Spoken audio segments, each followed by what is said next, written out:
안녕하십니까. 차영주 소장입니다. 참 시장이 녹록치가 않습니다. 조정을 조금 어디까지 받을 것인가 예측 좀 불허한 상황이죠. 이러한 상황들이 연출이 되다 보니까 많은 투자분들이 좀 이제 지치시고 힘들어하는 구간. 여기서 조금 더 이제 밀리면 이제 굉장히 시장 자체의 아킬레스건이라고 하면 이제 신용 리스크죠. 신용 리스크를 건드리는 단계가 목전까지 지금 와 있는 상태입니다. 물론 이제 벌써 신용에 대해서 조심스럽게 연락을 받으시는 분들도 있긴 하겠습니다만 고점 대비해서 대략 한 30% 정도 빠지면 그 선이 대략 한 6,500선 정도 될 것으로 보여지는데 9,200을 기준으로 봤을 때 그렇게 된다라면 뭐 우리가 좀 생각하고 싶지는 않습니다만 2022년 9월 달과 같은 현상들이 벌어질 수 있겠죠. 하지만 저는 뭐 그나마 뭐 그런 것들이 벌어질 가능성은 굉장히 낮다라고 보고 있습니다. 제가 시장을 그렇게 항상 희망적으로 보고 있지는 않는데요. 오랫동안 저랑 같이 오래 방송을 지켜보셨던 분들은 제가 항상 뭐 희망적인 부분만 얘기하는 게 아니라 조심스러울 때는 조심스럽다라고 말씀드렸죠. 제가 지난달부터 3프로 TV에서도 상당히 이제 변동성 장세 어떻게 보면 5월 말부터죠. 5월 말부터 제가 이제 주 스토리에서 변동성에 대한 대비를 계속해서 말씀드려 왔습니다. 그러면서 레버리지를 축소하십시오. 그다음에 현금화할 수 있는 건 하십시오라는 부분들을 5월 말부터 제 기억으로는 말씀드려 왔던 것 같고 그런 것들을 이제 조심스럽게 접근하십사라고 제 개인 유튜브인 차영주 TV에서도 말씀드려 왔던 것 같습니다. 어찌됐든 이런 상황들이 이제 벌어졌네요. 쉽지 않습니다. 그런데 이제 지금 이제 그나마 제가 이제 희망적인 부분들이다라고 말씀드릴 수 있었던 것은 뭐냐면 다음 주부터 본격화될 실적 시즌입니다. 이 실적 시즌과 관련해서 저는 상당히 기대감이 큽니다. 우리가 삼성전자 같은 경우 실적이 대략 그 89.5조 원이 나왔죠. 근데 이제 리포트들 여러분들 오늘 좀 쏟아진 걸 보셨는지 모르겠습니다만 많은 증권사들이 리포트를 삼성전자와 관련된 분석된 리포트를 보여주고 있습니다. 그들의 내용들을 좀 살펴보면 삼성전자가 전체적으로 봤을 때 그 충당금 그러니까 이제 그 노조와 관련된 충당금을 한 10조 정도 잡은 것으로 보여지고 있고 파운드리 부분에서 적자 폭을 대략 한 1조 원 정도 적자가 난 것으로 보고 있습니다. 상당히 많이 이제 축소가 된 거죠. 우리가 이제 충당금과 관련해서는 이렇게 말씀드릴 수가 있겠습니다. 충당금은 우리가 미래에 발생할 손실을 미리 잡아놓는 것을 충당금이다라고 하는 거죠. 뭐 은행권이 예를 들어서 뭐 홈플러스랑 거래를 한다, JTBC랑 거래를 한다. 지금 이제 상당히 좀 위험하지 않습니까? 그런 것들을 그러니까 대출 금액에 대해서 충당금으로 비용을 떨어버린다라는 거죠. 앞으로 벌어들일 이익에 대해서는 충당금을 잡지는 않습니다. 하지만 앞으로 발생할 비용에 대해서 충당금을 잡는 건데 그만큼 비용이 나갈 수도 있고 더 나갈 수도 있고 덜 나갈 수도 있겠죠. 덜 나가면 이제 환입을 하는 건데 어찌됐든 삼성전자도 대략 한 10조 정도 우리가 이제 비용이 증가할 것을 충당금으로 잡았죠. 근데 제가 이런 얘기를 지금 이제 서두에 말씀드리는 것은 이게 나쁘게 해석할 여지가 있을까요? 물론 이제 주가는 빠졌습니다. 자, 주가가 빠진 거 하고 펀드멘탈이 살아있는 거 하고 해석을 달리 해야 될까요? 주가가 빠지면 펀드멘탈이 소용없는 건가요?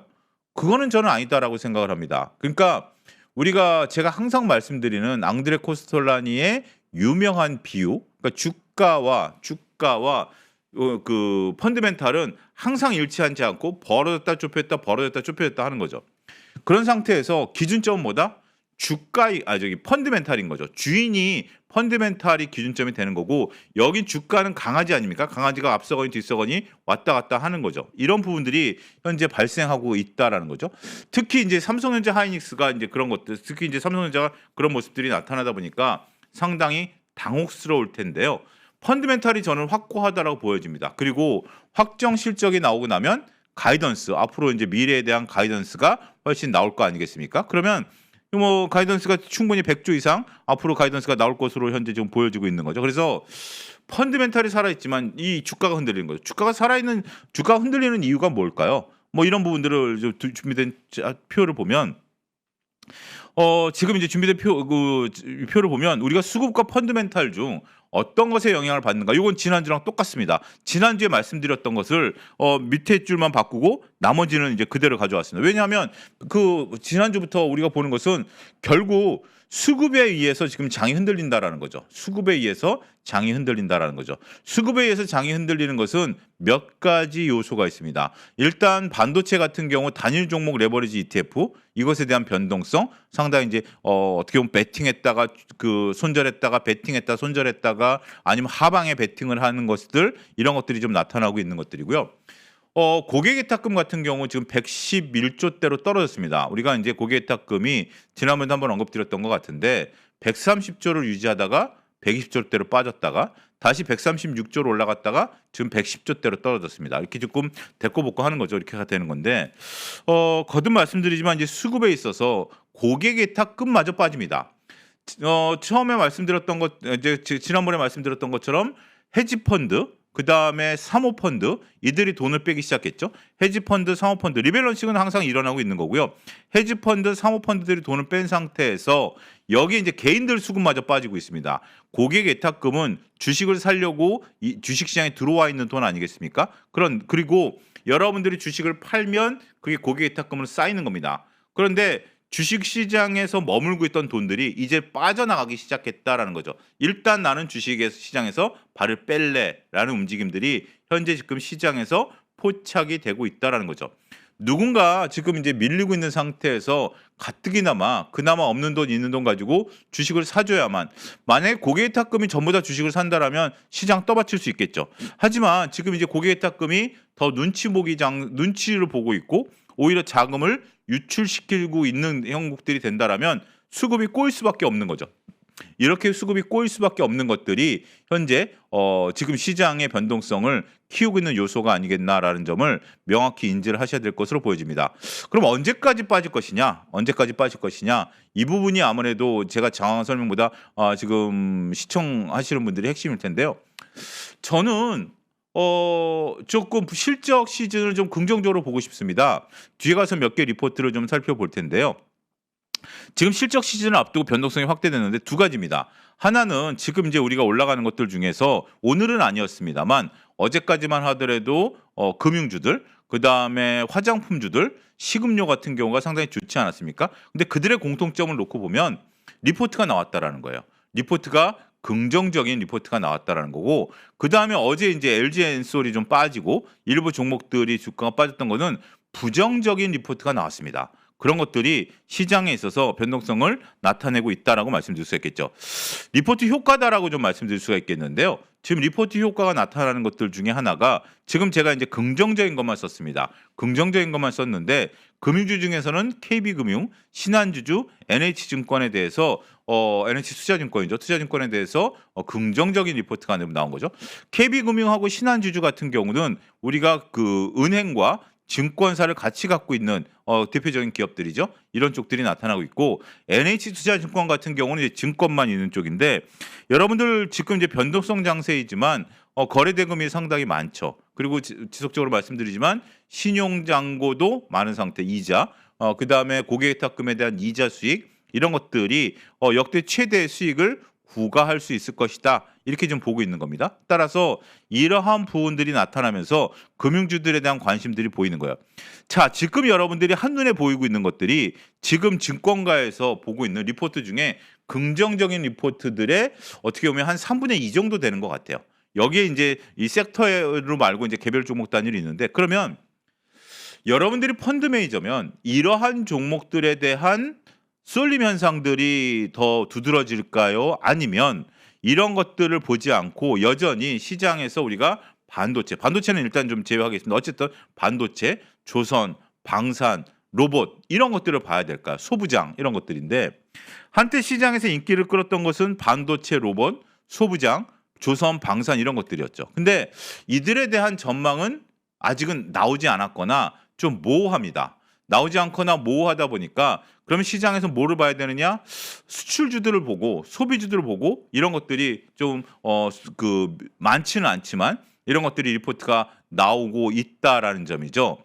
그래서 그러한 리포트를 본 펀드 매니저들 입장에서 보면 만약에 프리뷰와 관련된 부분들이 많이 나타나고 있다. 프리뷰와 관련된 부분들이 많이 나타나고 있다라면 물론 그런 것들을 충분히 우리가 여러 종목들을 반영하면서 주가 떠받칠 수 있긴 하겠습니다만 지금 여러분들이 눈에 보고 있는 종목들은 시장의 지수와 연관성을 따지면 연관성이 있나요?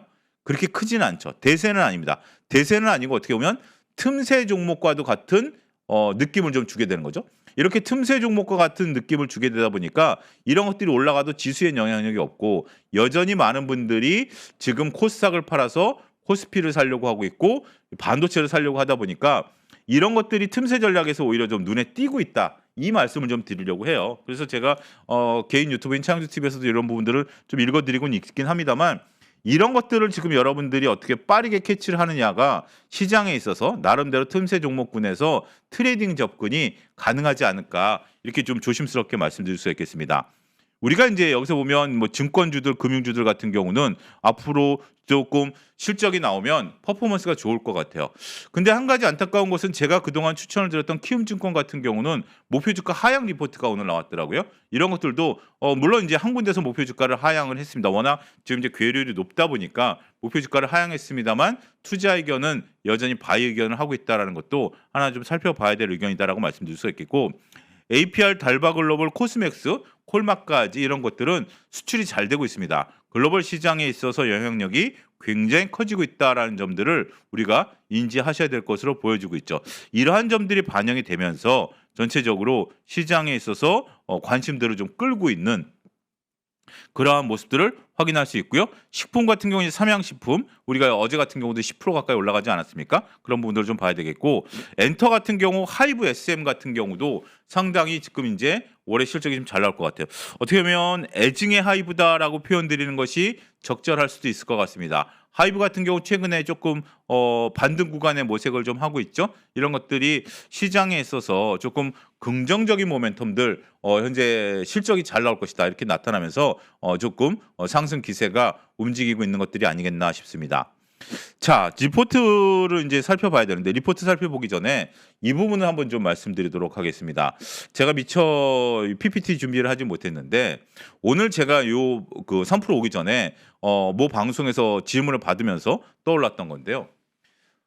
반도체 거품론에 대한 얘기입니다. 반도체 거품론 우리가 이제 반도체 외국계 증권사에서 반도체 거품론에 대해서 얘기를 하고 있는 상태인데 반도체 거품론에 대해서 우리가 어떻게 받아들여야 될 것인가라는 거죠. 불과 얼마 전까지만 하더라도 우리가 반도체 그리고 AI 모멘텀과 관련해서는 여전히 굳건한 믿음 속에서 봐왔던 부분들입니다.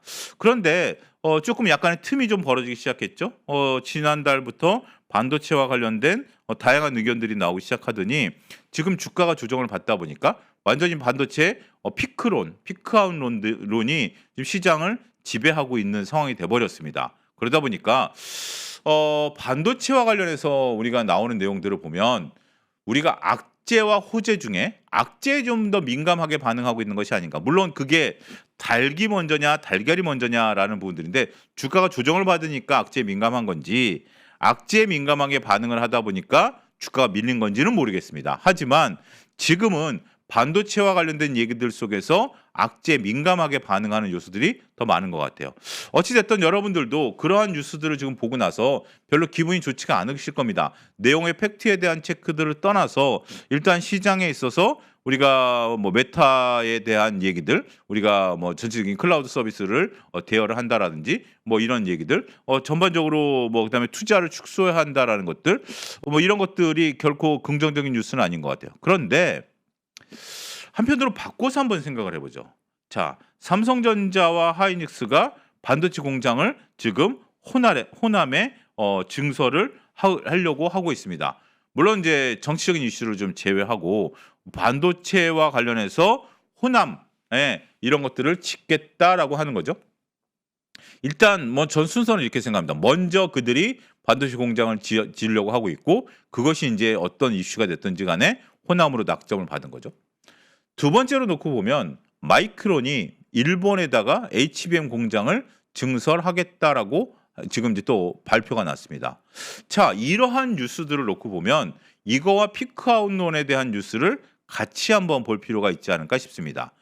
자, 공장을 증설한다라는 것은 거듭 말씀드리지만 이게 하루아침에 결정되는 건 아닙니다.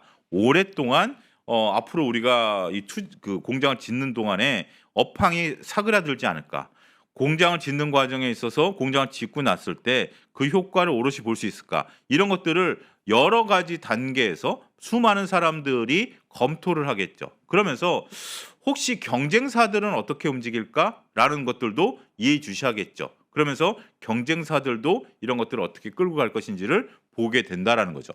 그런 것들이 있기 때문에 지금 삼성전자, 하이닉스, 마이크론까지 공장을 증설하겠다라고 한다라는 것은 이들도 이미 다른 기업들도 어떻게 움직인다는 걸 아는 거고, 그럼에도 불구하고 이들이 공장을 증설하겠다라고 하는 것은 지금 오늘 또 발표가 났죠. 호남에 빠르게 2030년부터 물건을 생산할 수 있게 만들어 주겠다라는 얘기가 이제 나온 거 아니겠습니까? 그런 부분들을 감안하면 2030년까지 물건이 나올 때까지 피크아웃이다라는 것을 느낄 수 있을까요? 물론 애널리스트가 보거나 월가에서 보거나 금융가에서 보는 시각과 실질적으로 거기서 일을 하고 있는 사람들의 시각, 어떤 게 더 중요할까요? 때로는 외부에서 보는 시각이 더 정확할 수도 있습니다. 외부에서 보는 시각이 더 정확할 수도 있긴 하겠습니다만, 저는 뭐 그런 부분들보다는 우리가 선택을 해야 된다라면 저는 내부에서 보는 시각에 지금은 더 손을 좀 들어주고 싶어요. 그러니까 삼성전자, 하이닉스, 마이크론 입장에서 보면, 그들 입장에서 보면 당분간은 거품이 일어날 가능성이 크다라고 보나요? 아니면 아니다라고 보나요? 아니다라고 보는 시각이 더 저는 중요하다. 그러니까 아니다라고 보는 시각이 훨씬 더 유효하지 않을까, 그렇게 좀 말씀드리는 거죠. 물론 모릅니다. 이런 것이 거품을 앞당길 수도 있고, 또 생각지도 않게 갑자기 금리가 급격하게 올라가면서 빅테크 기업들이 차입을 하는데 부담을 느끼게 되고, 그다음에 데이터 센터에 대한 수요가 급감을 할 수 있는 리스크는 항상 있어요. 그래서 투자라는 것이 우리가 첫 번째 생각을 고치지 않고 꾸준히 가져가는 게 아니라 이런 것들을 두루두루 살피면서 그런 것들을 살펴봐야 된다라는 거죠. 그런 관점에서 놓고 본다라면 우리가 업황과 관련된 그러한 흐름들은 당분간 그러니까 살펴봐야 되지만 당분간 유지될 수 있다라고 저는 좀 보고 싶습니다. 그래서 삼성전자, 하이닉스, 다시 삼성전자, 하이닉스로 돌아오면 이들이 거품론 때문에 밀렸다라고 보는 시각에 대해서는 저는 받아들이지 않습니다.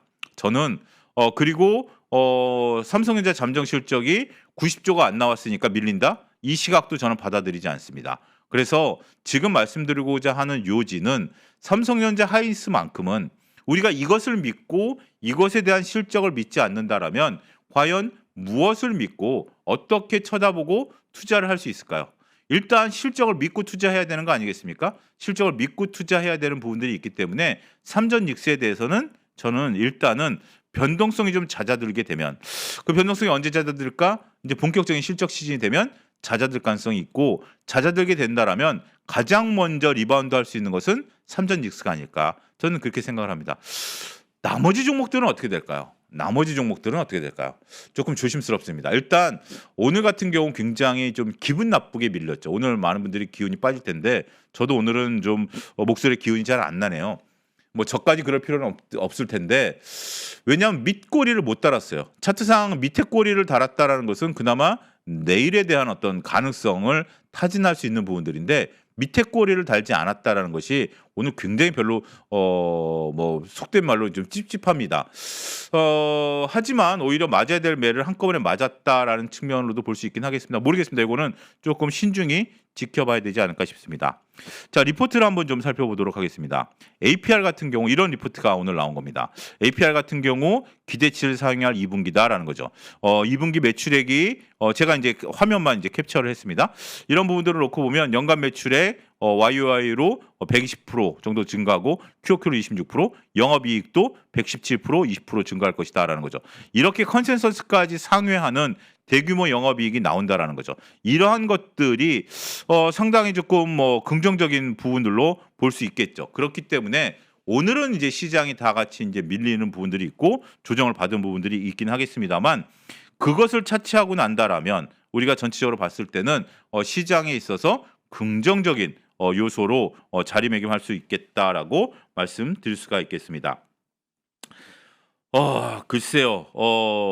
지금 이제 시장에 있어서 놓고 보면 전체적으로 봤을 때 이러한 지금 이제 뭐 그 APR 같은 경우 이런 그 긍정적인 리포트들이 나오는 거죠. APR뿐만이 아니라 달바글로벌도 지난주에 이런 리포트가 나왔고요. 그다음에 여러 가지 화장품들 콜마, 코스맥스 앞서 언급드렸던 것 같이 그런 것들이 지금 시장에서 긍정적인 모멘텀이 나타나고 있다라고 말씀드릴 수 있겠습니다. 일단은 어디서 또 수익이 잘 나고 있느냐 이런 것들도 살펴봐야 되긴 하겠습니다만 APR 같은 경우 이렇게 긍정적인 리포트가 나오고 있다라는 것도 현재 우리가 화장품의 틈새 시작이 아니겠나 그렇게 조금 말씀드릴 수가 있겠습니다. LG전자입니다. LG전자 어제 굉장히 강했죠. 오늘도 상당히 좀 강한 모습들을 좀 보였는데 실적 발표가 난 이후에 LG전자를 보는 눈들이 좀 달라진 것 같아요. 참 안타까운 것이 젠스랑 이벤트가 없었다라면 LG전자 같은 경우 좀 다소 긍정적인 모멘텀이 오히려 좀 꾸준히 나타날 수 있을 텐데 이러한 모습들을 좀 놓고 보면 우리가 젠스랑 이벤트에 따라서 45만 원까지 갔던 게 독이 된다라고 봐요. 자, 이거는 근데 여러분들의 LG전자와 관련해서 좀 이런 부분들을 좀 고민해 보셔야 되는데 저는 LG전자의 이제 재무제표를 놓고 보면 상당히 올해 긍정적인 부분들이 나타날 것으로 그 기업들은 좀 봤어요. 그러면서 LG전자가 이제 10만 원대부터 슬금슬금 이제 20만 원대까지 올라오지 않았습니까? 여기서 이제 젠스랑 온다 그래서 45만 원까지 튀었던 거고 10만 원에서 20만 원까지 올라간 거는 증권사들도 인정하는 것 같아요.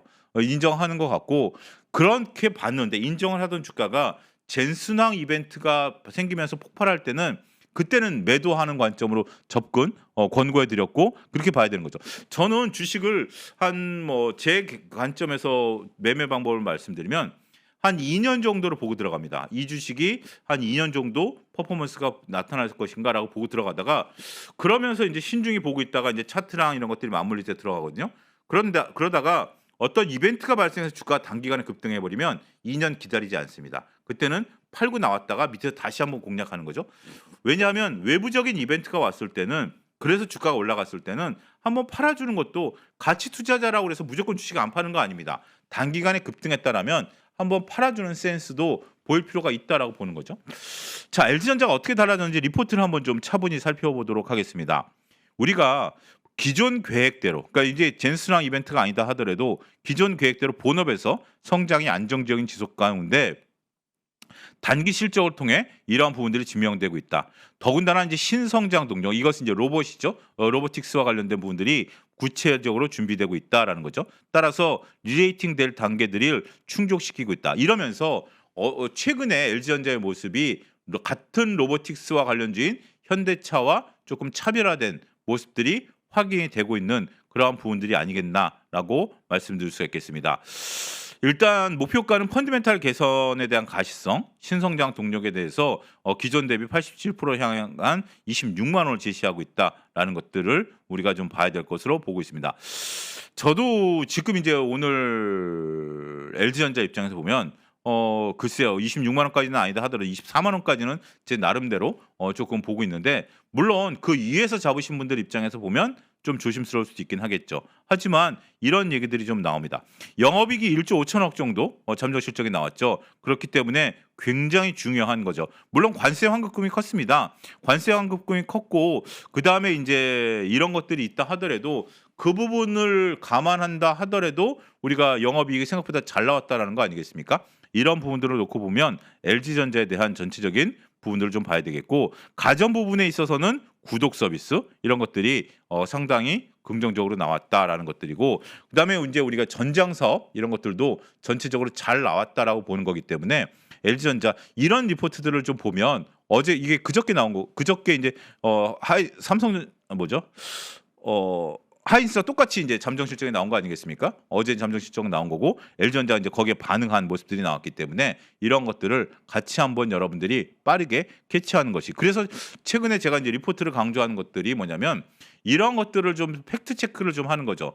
물론 머리 아픕니다. 머리 아픈데 누가 리포트 좀 뒤져보느냐 이런 거 일일이 찾아보느냐 하는데 그 차이점들이 별코 틈이 좀 벌어지는 것 같아요. 우리가 이제 다들 뭐 아무래도 다른 데 관심이 있을 때 나는 직접적인 뭐 이런 머리 아픔에도 불구하고 책상에 5분 10분 앉아 있는 거 요런 차이점들이 하루하루 누적되면 하면 이 틈이 벌어지는 거 아니겠습니까? 그래서 지금 구간에서는 리포트 읽기를 게을리하셔서는 안 되지 않을까 조심스럽게 말씀드릴 수가 있겠습니다. 자, 요거는 우리가 이제 하이브입니다. 하이브 같은 경우인데 이제 위에 이게 사라졌습니다. 하이브인데 SM입니다. 죄송합니다. SM입니다. SM인데 SM 같은 경우 이제 위에 라인 그 이제 우리가 라인업 총 출동에 따라서 SM이라는 제목이 사라졌습니다. SM 같은 경우는 목표 주가를 좀 하향하긴 했어요. 목표 주가를 하향하긴 했습니다만 우리가 안정적인 라인업과 중국에서 주는 기회 이런 것들이라고 보기 때문에 아직까지는 괴리율이 좀 있습니다. 현재가가 77,000원이고 목표가가 109,000원이니까 약 20% 정도, 30% 정도 상승 여력은 좀 있는 거죠.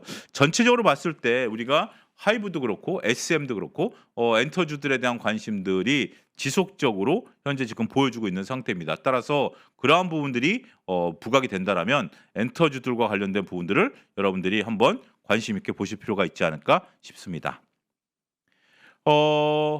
리포트 준비한 건 마지막 리포트인데요. 물론 이제 뒤에 다른 얘기들 말씀드리겠습니다만 NH투자증권과 관련된 어떤 그 긍정적인 얘기입니다. 전체적으로 봤을 때 우리가 좀 봐야 되는 것은 이 부분인 것 같아요. 여기서부터 봐야 될 것 같아요. 전체적으로 봤을 때 물론 4,500억으로 분기 최대 실적을 예상하는 부분들이 있습니다만 요 밑에 2분기부터 수수료 수익과 이자 수익과 관련된 부분들을 보셔야 될 것 같습니다.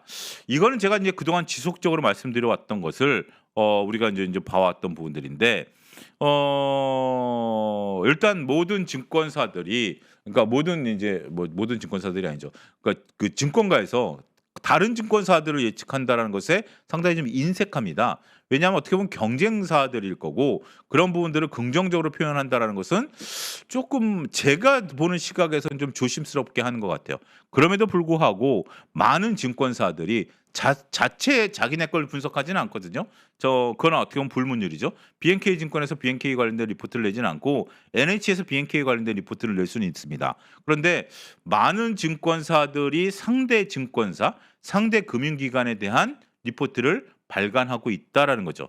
이거는 어쩔 수 없이 이쪽에서 이익이 증가하고 있다라는 것을 받아들일 수밖에 없는 거죠. 인정하는 겁니다. 그런 부분들이 있기 때문에 우리가 이런 내용들을 좀 보아야 되는데 수수료 수익에 대한 부분들 현재 지금 일평균 거래대금이 상당히 많이 늘어나고 있는 상태, 90조까지 늘어나고 있는 상태이기 때문에 이것에 대해서 큰 폭으로 증가할 것으로 보고 있고 이자 수익 같은 경우 신용 공유에 대한 부분들, 예탁금 확대 이런 것들이 현재 늘어나면서 전반적으로 이 부분은 제가 지속적으로 말씀드려왔던 부분들이죠. 이렇게 나타나면서 금융기관에 대한 가이던스가 긍정적으로 보인다 이렇게 좀 말씀드리겠습니다. 자, 이 부분 제 질문을 좀 많이 받는데요. 오늘 이제 나머지 시간을 이걸 가지고 좀 말씀드리도록 하겠습니다. 손절매에 대한 얘기 참 조심스럽습니다. 손절매를 한다라는 것을 지금 구간에서 굳이 또 언급해야 될 필요가 있겠느냐라는 건데, 근데 평상시에 잘 나갈 때는 손절매에 대한 것들을 말씀드리기가 오히려 더 조심스러운 것 같아요. 우리가 차라리 아플 때 더 아프고 마는 것이지 우리가 좋을 때 아픈 얘기할 필요는 굳이 없잖아요. 잘 나가는 이야기만 하는 거고 그 다음에 지금 이제 어려울 때 이럴 때 우리가 심정적으로 손절매에 대해서 조금 더 뭐라 그럴까요? 좀 다가설 수 있는 좀 마음의 여지가 좀 생긴다. 뭐 저는 그렇게 조금 조심스럽게 말씀드리고 싶어요. 일단 손절매를 해야 된다는 것은 첫 번째는 가치 투자자입니다. 가치 투자자일 경우에 매출 및 영업이익, 그러니까 이제 우리가 가치에 투자한다라는 것은 매출과 영업이익이 꾸준히 우상향하는 경우를 가치 투자자라고 부르죠. 근데 매출과 영업이익이 훼손됐다. 지금 이제 우리가 삼전닉스가 매출과 영업이익이 훼손됐나요? 아니죠. 가능성이 있는 거죠. 그렇기 때문에 제가 매도에 대한 부분들은 아니죠. 그런데 매출과 영업이익이 훼손된 상태라면 이거는 처음 생각했던 거랑은 다른 겁니다. 자, 우리가 사람을 사귈 때도 A라는 사람이 좋아서 그를 사귀었는데 만나다 보니까 내가 생각한 거랑 틀려서 관계를 정리해야 될 필요가 있을 때도 있는 거 아니겠습니까? 주식도 마찬가지입니다. 처음에 내가 A라는 주식을 좋게 봤다라고 해서 그것이 지속이 되고 꾸준히 유지가 되면 더할 나위 없이 행복한 거죠. 그거는 올바른 투자가 되는 거죠. 결과가 올바른 투자가 되는 거죠. 하지만 사람도 변하는데 주식이라고 안 변하겠습니까? 주식이 스스로 변할 수도 있고 환경이 변하게 되는 거죠. 그렇기 때문에 그런 경우일 때는 관계를 정리해야 된다라는 거죠. 근데 여기 단점이 있습니다. 굉장히 큰 단점이 있습니다. 우리가 지금 이제 요렇게 써 놓으면 간단하죠. '아 매출이 줄어들었네. 영업이익이 지속적으로 안 나오네. 그럼 손절.' 이렇게 생각하실 수 있긴 하겠습니다만 그러려면 주가가 이미 많이 빠져 있습니다. 그러니까 우리가 매출과 영업이익은 얼마만큼 언제 한 번씩 확인하는 거죠? 분기에 한 번씩 확인하는 거잖아요. 근데 주가는 어떻다? 선반영되는 거죠. 주가는 빠르게 움직입니다. 근데 우리가 빠르게 움직이는 것을 팩트 체크를 안 하고 매도할 수는 없는 거잖아요. 그래서 요 내용들이 매출과 영업이익이 훼손됐다라는 것들을 확인할 때는 언제다? 주가가 많이 빠졌을 때입니다. 그래서 우리가 가치 투자자들이 손절을 하게 되면 손실폭이 커지거나 손절하기가 어려운 거예요. 손절하기가 어렵고 손실폭이 커진다라는 것 때문에 매출 및 영업이익이 훼손됐을 때 손절한다라는 것은 의외로 쉽지 않다. 그래서 저는 가치 투자가 굉장히 어려운 분야라고 생각합니다. 많은 분들이 가치 투자를 생각하고 가치 투자에서 수익을 내고자 하지만 이런 것들은 생각보다 어렵다. 이렇게 좀 말씀드리겠고 두 번째는 많은 분들이 하고 있는 겁니다. 쉽게 할 수 있는 겁니다. 추세 훼손이죠. 이건 이제 기술적 분석을 이용한 겁니다. 기술적 분석을 이용해서 추세가 훼손됐다라고 보면 바로 손절을 하는 거죠. 최근에 많은 기업들의 추세가 훼손되고 있죠. 추세가 훼손되고 있는 상태이기 때문에 이런 부분들을 잘 보셔야 될 것 같아요. 추세가 훼손된다라는 건 뭐죠? 우리가 이제 상승 추세가 하락 추세로 전환된다라든지 아니면 뭐 헤드앤숄더 모양이 나온다라든지 지속적으로 하락 추세가 유지가 된다라든지 이런 거죠. 이거는 뭐 여러분들이 쉽게 아실 수 있습니다. 그러니까 추세 순응 전략을 펼치다라는 건데 순응 전략은 올라가는 추세에 편승하는 것도 추세 순응 전략입니다. 반면에 떨어지는 종목에 대해서도 추세를 따라가는 것도 굉장히 중요한 거죠. 그러면 하락 추세에서 매수 관점은 언제죠? 상승 추세로 전환할 때죠. 반대로 상승 추세에서 하락 추세 전환하면 매도 관점으로 접근해야죠. 근데 여기서 한 가지 돌발 질문을 하나 드리겠습니다. 의외로 많은 분들이 잘 모르시는데 추세선은 어디에 그려지죠? 상승 추세선은 봉의 상단에 그려지나요? 봉의 하단에 그려지나요?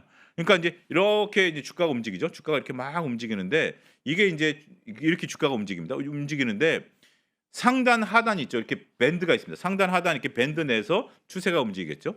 상승 추세는 추세선을 어디에 그리죠? 상승 추세는 추세선을 어디에 그리죠? 하단에 그립니다. 하단. 그래서 상승 추세 때는 언제다? 하단에 올 때마다 저가 매수를 하는 거고요. 반면에 하락 추세는 이렇게 되는 거죠. 하락 추세는 이렇게 내려오는 거니까 하락 추세는 추세선을 어디에 그린다? 상단에 그린다. 상단에 그려서 반등시마다 매도를 한다라는 거죠. 따라서 추세가 훼손됐을 때는 이건 짧게 끊어치는 전략입니다. 트레이딩 관점으로 접근을 하던 어떻게든 하는 거죠. 그다음에 이제 많은 분들이 얘기하는 것 중에 하나가 일정한 손실률을 기록했을 때 손절을 하는 거죠. 10%가 빠지면 손절을 해라. 뭐 이런 얘기죠.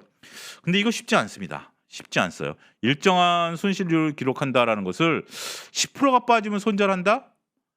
글쎄요. 10%가 빠지면 손절한다. 이건 누가 정한 원칙일까요? 저는 그러한 것들을 어떤 책이나 뭐 이런 데서 보면 과연 손절을 해봤는가라는 거죠. 손절을 해봤는가. 그리고 10%라는 것은 상당히 좀 모호한 수치인 것 같아요. 더군다나 이제 우리가 이런 손실률을 놓고 보면 빠졌다 올라가지 않을까라고 볼 수 있는 거죠. 그래서 그러한 부분들을 놓고 보면 이러한 어떤 일정한 손실률을 보는 것들 그러니까 이제 10%가 빠지면 손절한다 이렇게 보는 것은 쉽지 않을 수 있겠다 이렇게 좀 말씀드리겠습니다. 그 대신 이거를 조금 이제 변형을 할 필요는 있겠죠.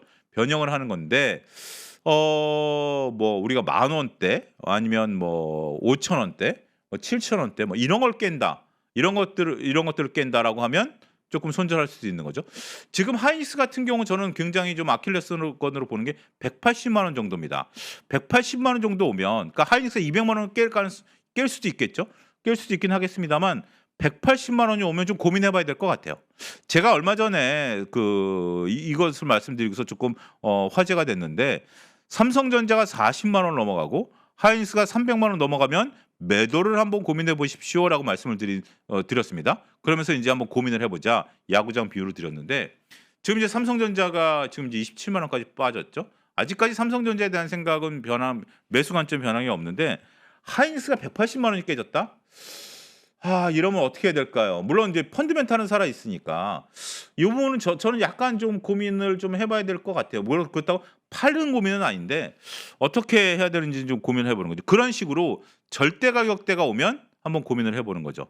그리고 이 손실률 같은 경우 단순하게 10%라기보다는 이런 부분들을 좀 말씀드리겠습니다. 제가 터틀 트레이딩이라는 책에 썼는데 여러분들이 만약에 1,000만 원을 갖고 투자합니다. 1,000만 원을 갖고 투자하는데 나는 손실률을 어디까지 용인할 것인가? 1,000만 원 중에서 300만 원이 깨져도 괜찮다. 200만 원이 깨져도 괜찮다. 100만 원이 깨져도 괜찮다. 깨지면 안 된다. 여러분들 뭐 케이스 바이 케이스 다를 겁니다.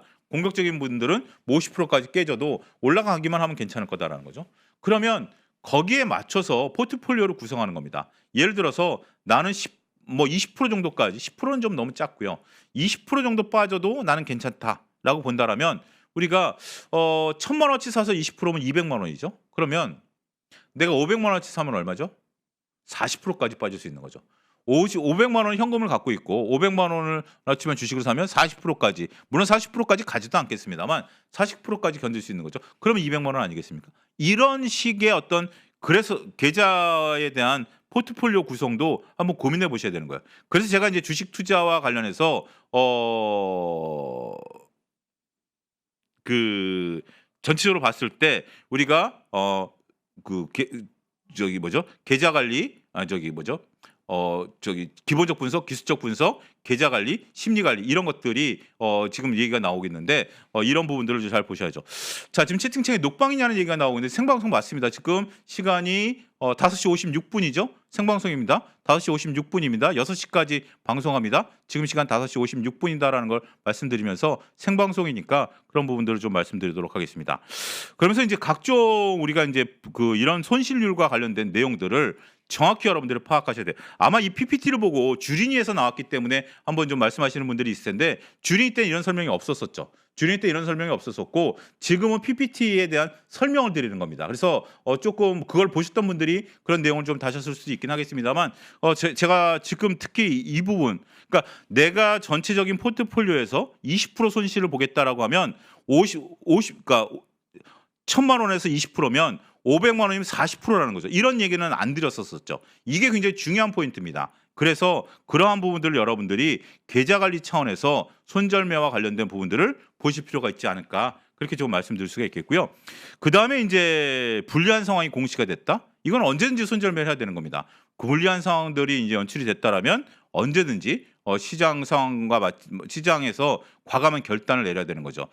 참 안타깝습니다. 지금 뭐 갑자기 유상증자 폭탄이 터진다라든지 아니면 소송이 걸린다라든지 이런 것들이 이제 터지게 된다라면 우리가 전체적으로 봤을 때는 조금 빠르게 로스컷을 해야 된다라는 것들이고요. 또 한 가지 지금 구간에 어떻게 보면 가장 맞는 말이 있을 수 있습니다. 이두저도 못해서 지금 이제 물려 있는 상황들이 좀 연출이 된 상태다라고 보면 이렇게 물려 있는 상황에서 지금 리밸런싱을 할 수 있는 방법은 뭐다? 지금 내가 물려 있는 종목보다 더 좋은 종목을 발굴을 하는 겁니다. 물려 있는 종목보다 더 좋은 종목을 발굴을 해서 그런 것들을 통해서 뭘 해야 된다? 리밸런싱을 하는 거죠. 그럴 때는 손절하는 거죠. 그러니까 이 순서가 그런 겁니다. 손절을 아까 이제 그냥 무조건 손절해서 현금을 갖고 있고 그 현금 갖고 좋은 종목을 찾으세요라고 얘기하는 것은 현실성이 좀 떨어집니다.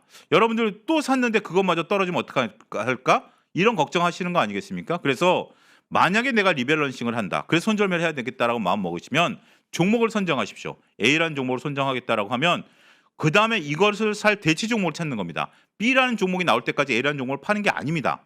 B라는 종목이 찾아지면 그때 가서 A라는 종목을 팔고 B라는 종목으로 교체 매매하는 거죠. 그런 것들을 여러분들이 잘 보셔야 된다. 그리고 이런 것들을 여러분들이 손절매 원칙으로 좀 삼으면 그런 것들을 한번 꾸준히 좀 여러분들이 지켜보고 시도해보는 방법들이 필요한 것 같아요. 그러다 보면 원칙이 만들어질 수 있으니까 그런 부분들을 잘 검토해 보시기를 권고해 드리도록 하겠습니다. 시장이 어렵습니다. 상당히 쉽지 않고 시장이 어려운데 무슨 손절매냐 조금 뭐 오늘 갑자기 뜬금없는 얘기냐라고 생각하시는 분들도 계시긴 하겠습니다만 이럴 때 한번 여러분들이 지금 어떤 것들을 봐야 되는지 만약에 내가 어떤 걸 놓치고 있었는지 이런 부분들을 조금 차분하게 한번 좀 돌이켜 보시라고 이런 말씀을 좀 드린 겁니다. 따라서 현 구간에서 우리가 쉽지 않은 구간입니다. 쉽지 않은 구간 지금 구간에서 만약에 올라오게 된다라면 또 챙길 수 있는 것은 챙기는 것도 저는 하나의 전략이 될 걸로 보고 있습니다. 살아남아야 그리고 챙길 건 챙겨야 다음 장을 대비할 수 있습니다. 주시장 단기전 아닙니다. 장기전입니다. 장기전이기 때문에 때로는 지치고 힘들 때가 있습니다만 직장 생활과 마찬가지로 그 지나고 나면 또 견뎌내는 거 아니겠습니까? 그런 것처럼 어려운 구간입니다만 심리적으로 잘 스스로를 다독거리면서 이겨내시기를 바라겠습니다. 자, 오늘 방송 여기서 마치겠습니다. 감사합니다.